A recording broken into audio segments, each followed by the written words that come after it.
Assalamu alaikum and thank you very much. Good morning. Thank you very much for joining in our regular session. And my special thanks to our students who are learning from 6 a.m. to now. And today our special guest from Singapore, Mr. Eddy Chin. I know him since long time. He's a very nice person. And he also visited Bangladesh in our DCT Summit, last year DCT Summit. Eddy, this year we will do DCT Summit virtually and I hope that we will get you support also. So now I request Ms. Bushra to uh, to read his biography. Bushra? Assalamu alaikum. This is Bushra. Today we have a wonderful guest with us. Thank you, sir, for letting me introduce Mr. Eddy Chin.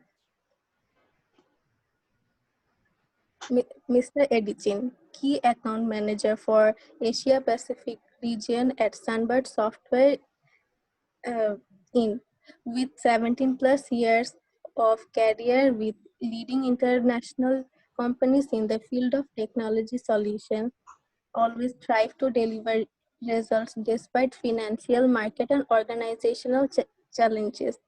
With attitude of forward thinking, concept, and strategies that improved sales processes, generate strong and sustainable profitability, and fostered customer loyalty. He can be described as a focused and disciplined business builder with powerful negotiating skill and strong listening abilities.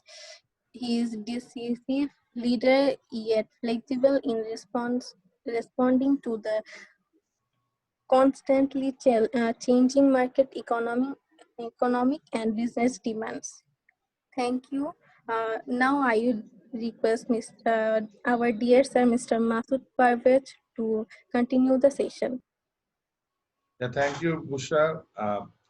Now actually it's Eddy time. So Eddy, you can share your journey of life with us, with our MyCreative team, so that we can learn in depth about you. So please. Sure. Thank you. Well, I might not be as successful as most of you here, some of the business owner or bosses over here. I'm just a worker, but with 17 plus of years of working career in IT, I do have something to share today, right? First of all, it's the dream and the desire that you have. I dream to have a bigger house, sports car. I love speeding, right? So that's my dream. But how to achieve it? What is keeping me moving to achieve my target, to achieve the car that I want to buy, the house that I need, I love to stay. So when I first started my first job, it was in a Singapore government agency. It's Singapore government company. Okay, so I started as a programmer doing a lot of programming every day. I think I worked more than 15 hours a day at that time to do a lot of programming to set up the whole tax software today that they are using now. So we actually coding the whole taxing system in Singapore to make it more complex or more secure. They subdivided it into many subgroups, so no one can know everything inside the system. So I'm just part of the team to work on a small portion of the tax system in Singapore. So after 2 years of being a programmer, it was a very tiring job. Do a lot of coding every day and testing, just sitting in front of the computer. I suddenly wanted to change. So from programmer, I move on. I try to move to system administrator, right? To administrate the whole system or servers or network infrastructure in the same company. Since you have such a complex tax system, you will need a better infrastructure to host your system and also secure your system. It's very important, right? So after 1 year of being a system administrator, managing the servers, storage, network, backups, I decided to move on to one step more advanced, I can say, to be a hacker, a white hat hacker. So I moved on to study a lot of securities, IT securities, how to secure and how to hack into a system.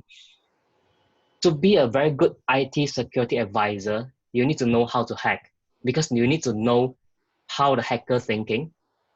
You think like a hacker, then you know how to block them, how to stop them.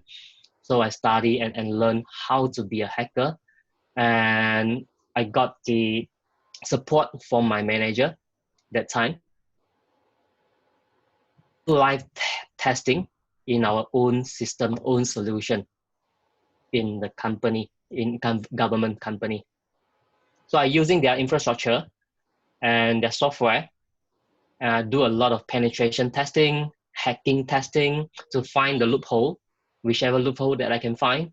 Then we find a way to patch it, to secure it. So that's the 4+ years of technical work life I have in my first job. It's very challenging, but very fun. I work very long hours and I love the technologies. But to think a step further at the time, I was thinking that I can't be that expert throughout my whole life. I don't want to be the very technical person the whole life. I wanted to have a slightly different life in my career. So I started to think about moving into sales. From a technical person to a salesperson is quite a slightly different. And also back to the slide, the first white car there. Yes, this one. So when I first started to look out for a sales job in the market, there is a lot of sales job, but I never be a salesperson before. I was a technical person. I was not given a chance at all because there's no experience. So it's kind of a chicken and egg thing. You don't experience, they don't give you a chance. They don't give you a chance, you won't get your experience. So I had to find and keep on looking for the job that I like, that I want. I want to be to work in an international company, MNC, in a sales role. And finally, I found a job that given me a chance as a sales engineer. So it's a half sales, half technical. And from that job, I learned a lot on how to communicate with people, communicate with the customers, how to entertain the customers, and how to scope up a project. And that's quite a huge change in my life in that second career. And that's when I first bought this car, this white car, little white car over here. And I bought my first house as well in Singapore. At that time, car in Singapore is always the world most expensive car. It always like 2 times or 3 times more expensive than the car in Japan, in UK. So it's quite difficult that I bought the house and I bought this car together. So first I achieved my dream with a sports car, the desire to drive a sports car. And I moved and with some changes in my career to achieve it, to slowly achieve it. Then I get addicted with the speed of driving. So I keep on do a lot of modification to the car and I go to race. I went to race a lot with this, my first white car over here. It's Mazda RX-8. I race a lot with this car. For 5 years, I driving this car for 5 years and I race until the engine went haywire. The whole car, it cannot, I can say the whole car has to be scrapped. The engine gone, the gearbox is gone because I raced too much with this car. Then so next page.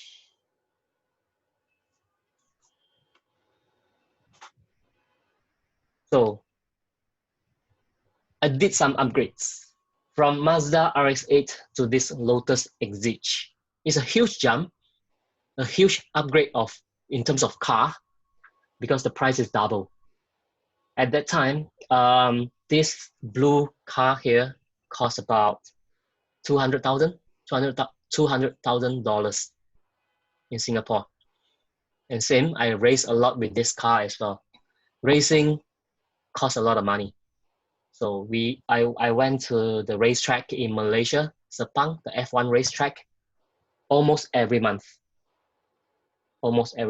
So each year I spend like more than $20,000 or $30,000 for racing. To sustain this kind of hobby, it's a very, very expensive hobby, but I like it. To sustain this kind of expensive hobby, I had to achieve something in my career to support my hobby. So in order to make so much money for my hobby, I had to be the top sales. I need to be the top sales, because sales can bring you a lot of achievement and money that you need in your life. And at that point of time, I lost of faith in IT. There's a period of 2 years over there. I lost the faith of IT. So I quit from IT sales, and moved to property. Because at that time, property is booming. Singapore property is booming. And looking at the market, a property agent in Singapore can make a lot of money. So I was lured by the money and moved to property instead of IT. So in 2 years, from IT sales to property sales. And I achieved something in property as well. I did have some top sales award in property. That's in 2 years. And I also raised a lot in that 2 years time, that 2 years property agent. But IT is still in my life. I'm still thinking of coming back to IT after 2 years of property, because it takes up a lot of my weekends time and night time in property market. I need to serve the client, I need to serve the customers in weekends and also every night, because that's when those people or those buyers or sellers knock off from work and have time to go for property viewing. So I lost a lot of wonderful family time at that time. Then I started thinking of coming back to IT again. And luckily, I was just skipped from IT for 2 years. So it's not too difficult to come back to IT. And with a few introduction from ex-colleagues, I came back to IT as a sales again. And once I turned to sales, I never wanted to go back to technical anymore. I'm not here to discourage those technical person. You are great, because you always need to upgrade yourself to keep up with the technology. But for me, it's just different path. I don't want to I don't think I can keep up with the pace, because I kind of want to enjoy a work-life balance kind of life. So I can't force myself to keep on study, to keep up the pace with the technology. That's why I chose sales, to become a sales path. So after I come back from property back to IT sales again, it's never smooth. The path is never smooth.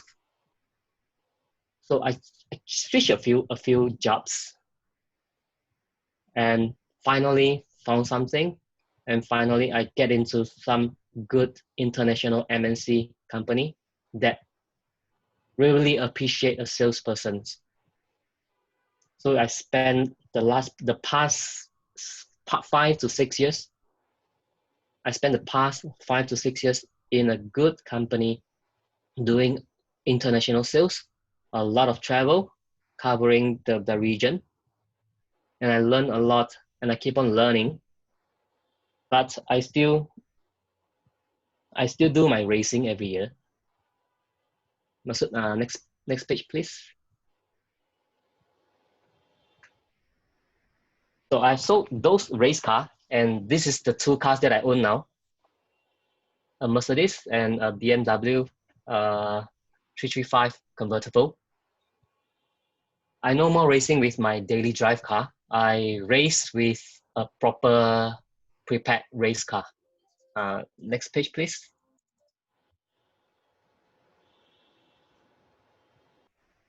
Yep. So this is the event that I race every year in Malaysia, Sepang 1000 km race. So we have a bunch of friends, four of us. We share the cost to build this car, and it's a small car race, 9 hours endurance race. Four driver, so four of us, four of the good friends share the joy of racing in this car. We still race this every year for the past 5 years. So that's the hobby that I love. And this hobby will spend me about 20K a year, 20,000 a year. So I need to sustain that. And I need to push my sales life. I need to push to achieve a better sales, a better career in my IT sales path. Right. And luckily now with Sunbird, I was given a chance to handle a bigger role, a bigger region, Asia, a whole Asia Pacific, including Korea, Japan, Australia. So I do travel a lot, and I do appreciate that this opportunity was given, and I really want to achieve something better in this career. So the key takeaway today is I always keep dreaming. Dream about what you want, dream about what I love, and have the hobby to push forward. That's my key thing that push me moving forward every day, every year, so I can have better life and I can have more joy in my hobby. I'm a work-life balance person. I don't work in weekend. Weekend, I don't work at all. I spend the whole weekend with my family, with my 2 kids. And then I work very hard in the weekdays to achieve what I need to achieve for my job, for my career. So that is me.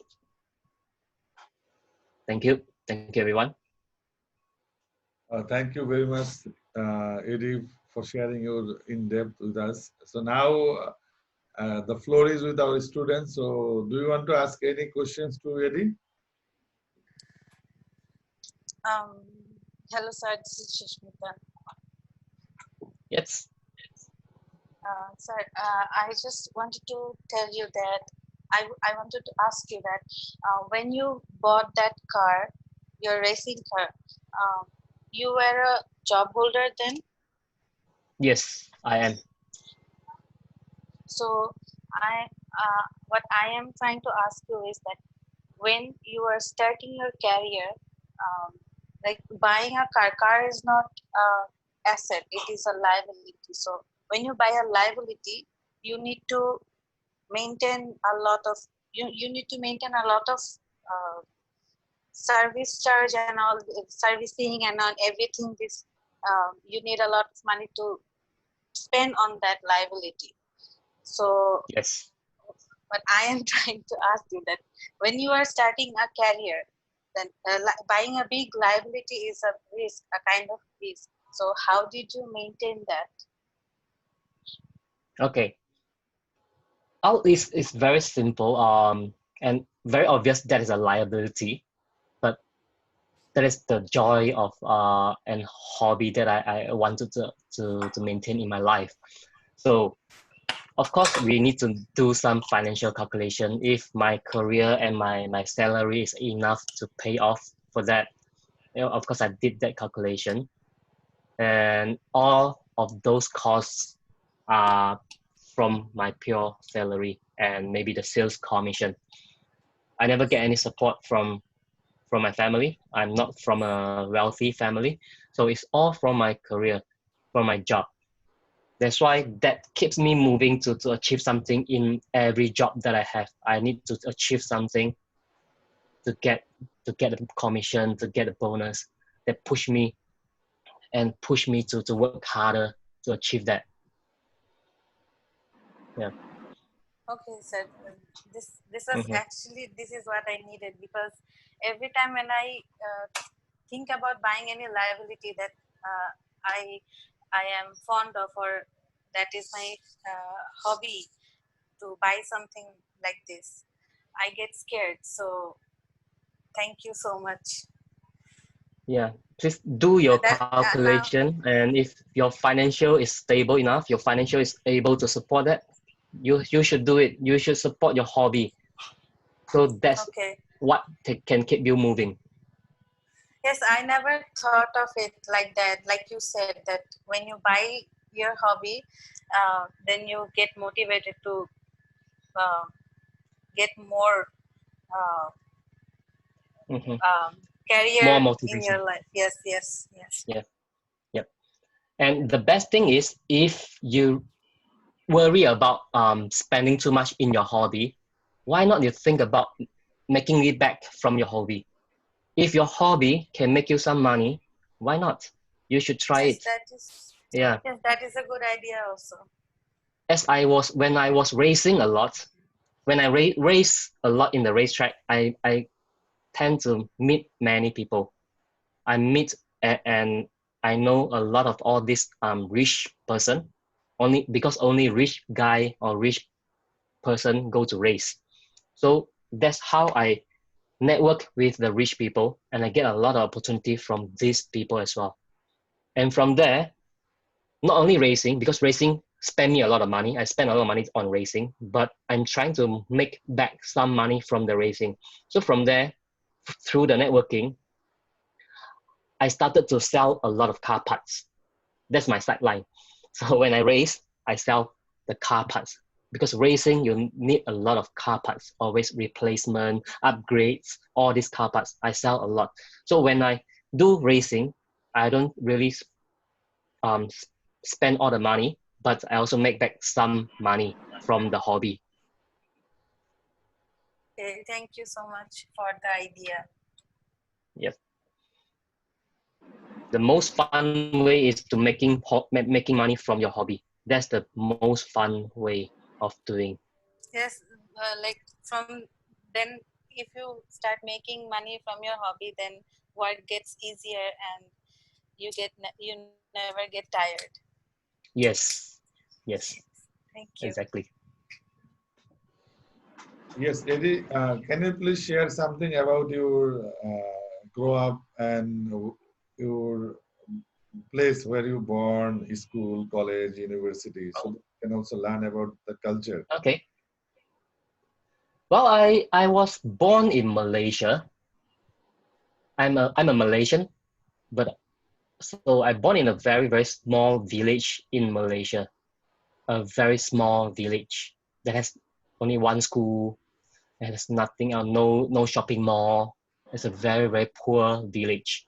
So I grown up from there, and I finished my primary school, my secondary school in that small village. Then after the secondary school, I tried to get into the college, but because my family can't support me too much in a big university, because it's too expensive for them. So I tend to find some cheap university that lower cost and do distance learning instead of going into a university. So I do my distance learning and to achieve my bachelor degree. My bachelor degree is actually from University of Portsmouth from UK. It's the United Kingdom university, but I do it in distance learning way. That means I don't need to fly over to UK. I do the distance learning in my country, in a very small state called Malacca in Malaysia. So that's where I achieved and done my diploma and bachelor degrees. And after that, because I've done the research, that degree is recognized in Singapore. So I took that degree, and then after I finished my study, I go to Singapore. I went to Singapore for my first job. Okay. Yeah. So what is your advice for the students, who want to do the career planning like you? So what is your advice? Well, I can tell you frankly, what you learn in the university, 90% you cannot apply to your job. What you study is actually you need the certificate. So you have to go to study, get that certificate, diploma or degrees, whatever. You need that certificate in today's market. Every company is looking for that certificate. So no matter which subject, it doesn't really matter too much, because the company will look at your certificate. Oh, you have a degree. That's all. Because from job to job, after 5 years of working experience, when you move on to another job, the company may not look at your certificate anymore. They look at your experience, not your certificate. Yeah. The journey of my study is not that smooth as well. So when I finished my diploma, because I thought of not spending too much money on study. So when I finished my diploma, I went to Singapore to find a job. That was in year 2001, 2001. And that was the 9/11 years. The whole market, the whole economy just crashed. And I couldn't find a job in 3 months. So I was so discouraged, disappointed, and then I got no choice. I went back to Malacca, to my village again, and went back to study and finish my degree for another 2 years. Then, so after I finished my degrees, that was in 2003, and I came back to Singapore again, and then that's the period of SARS, SARS, the disease SARS. It was heavily impacted the whole ASEAN market, Southeast Asia market, Hong Kong, Singapore, China, all affected. So the path is not smooth, but you have to keep on trying. I know I can make it because I got a degree, I got a certificate, and eventually I found a job within 2 months in a very good government company. So the most important thing is you need a certificate from a university that recognized. Okay, thank you very much. Now I will request our beloved Professor Dr. Iqbal. Iqbal sir, now Yes. Can you ask some question and give him vote of thanks for joining today? Actually, it's very interesting life of Mr. Eddy Chin. Before I give you both thanks, I'm interested to know a little bit about the racing, how it starts, how it works. Because we see sometimes the racing, motor racing in the TV, but I don't understand the rules and regulations of that. Could you please explain that? Okay. The race that I went, the official, I can say official racing that I went every year is called Sepang 1000 km, which is we will race 1000 km round and round in that Sepang F1 circuit. So there's different categories of that racing, and we participated in the small car categories, which is below 1600 cc categories. So all of the drivers need to went through training. I mean, not training, but to take the racing license.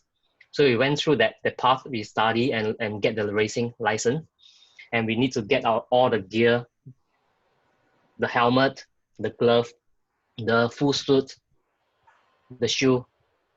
Everything needs to be fireproof and approved by FIA, the racing institute. So all this equipment is not cheap. The full equipment from head to toe costs around $8,000, because all this needs to be approved by the FIA Institute, and all need to be fireproof.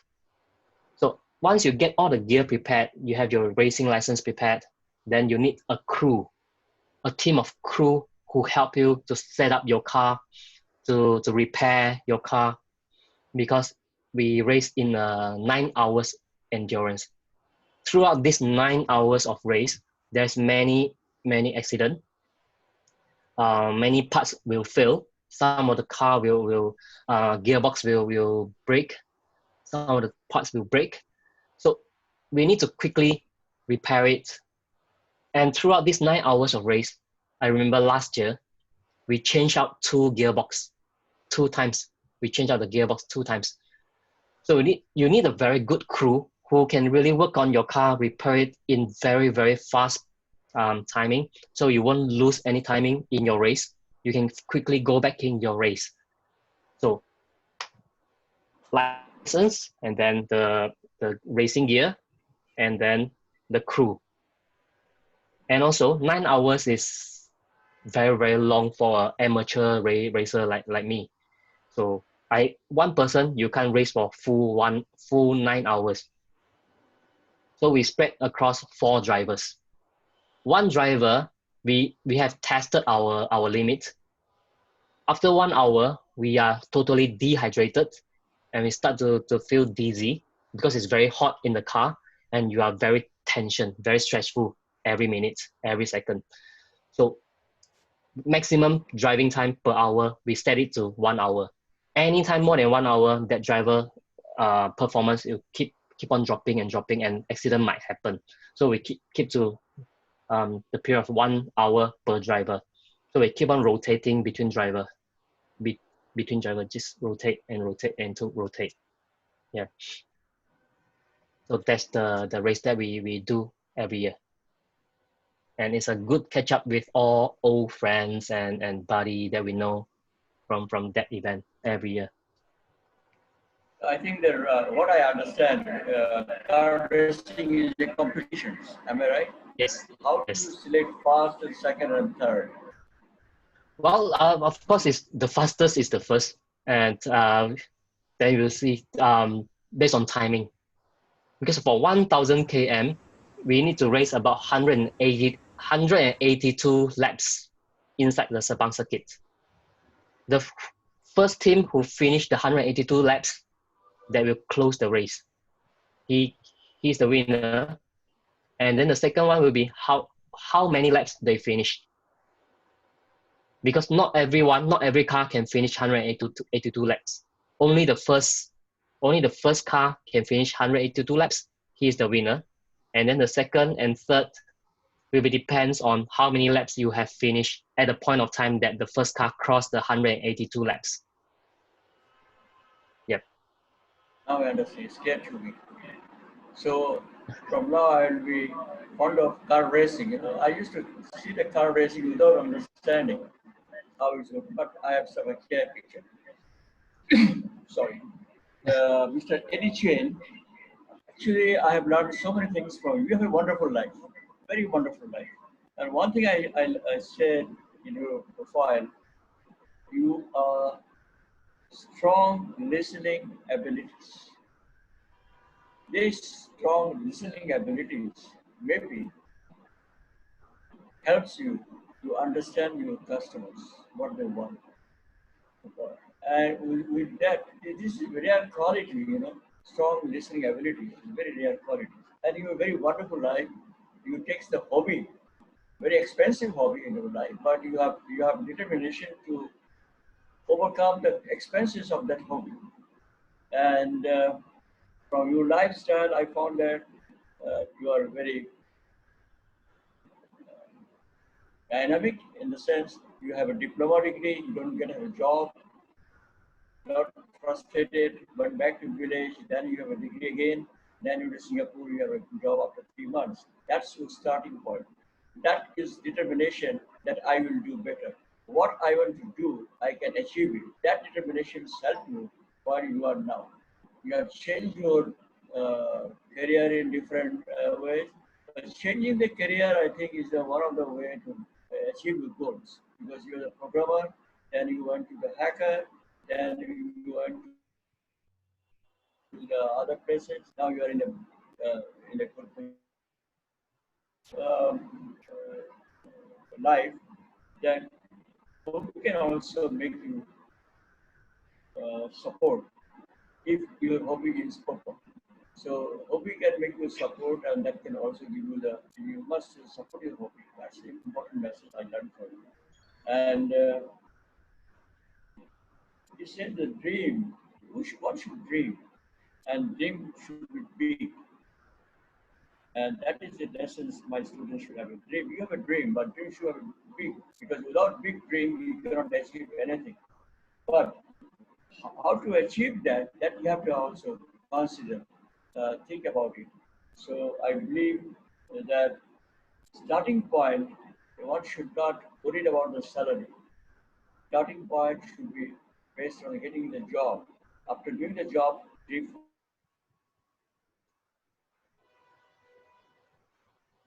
years, your skill. That is the lessons what we have learned. Changing his job is not bad until unless it is help you. But I believe that changing the job is not for money. It's for learning. You are a good learner. You have travels a lot, so you know the culture of different countries is different. So with this, you're a wonderful man. I wish you all the best. Thank you very much, Eddie, to share your experience with us this morning. Thank you. Thank you. Thank you very much. Thank you, Eddie, for joining with us in the morning. And today, though it's a working day, in the working day, you were passing very good time with us. And lastly, I want to ask you one thing. So can you please tell us about the quality of distance learning? Because, you know, most of the people, they do on-campus learning. So, but in the pandemic situation now, a lot of people, they're doing office from home, they study from home, but you have done it, I think, 10 years or 5 years back or more than that.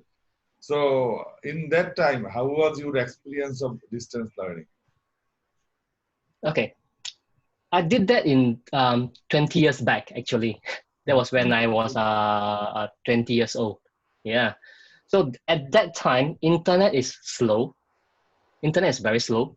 And there's no video conferencing because the internet is too slow. So it's all depends on yourself. All depends on yourself to pick up the book and study. So we do have a forum to chat with a teacher in UK, but that don't really have the face. We lose the synergy from the face-to-face learning. But what something good is, you don't waste a lot of time. You don't waste the time travel to the school. You don't waste the time chat with the friends or other students on nonsense. So all your time, you can be very, very focused on studying what you want to learn, what you need to achieve in that subject. So that's the time that you need to really, really emphasize and make the most out of it. And we really don't waste a lot of time in that period because we don't need to go to school, right? There's no travel time and no chatting time with the students. So often when before the exam, I'll spend one whole week purely study. So the one whole week before that, I actually don't study at all. So one whole week before exam, I'll full 100% focus on study and reading all the books. I read every pages of the book. I don't skip anything. Don't skip any page because there's no distraction from the students, from friends, and I really spend all the time very efficiently on study. That's how I get the flying colors in my exam as well. Yeah. So nowadays, I think the students nowadays are more, I can say, lucky. They are more lucky. Internet are quick, are very fast. So you can find your research on internet very easily. And you can have a video conferencing with your teacher to discuss your projects or curriculum easily. So you should be able to do it more efficiently and better than the time that I was doing. That was 20 years ago. Yeah, that's all. Thank you very much. Wonderful Thank experience. you.